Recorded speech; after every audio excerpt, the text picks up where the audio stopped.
My name is Mohit Kumar, 6th class చదువుతున్నాను, AP model school.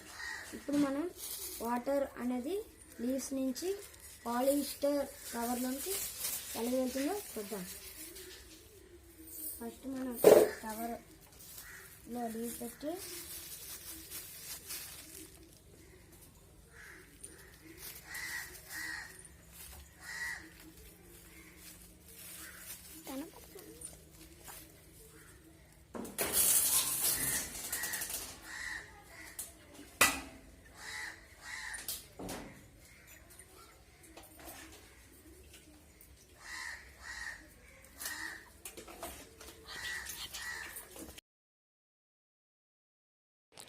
Friends, you can see drops and water.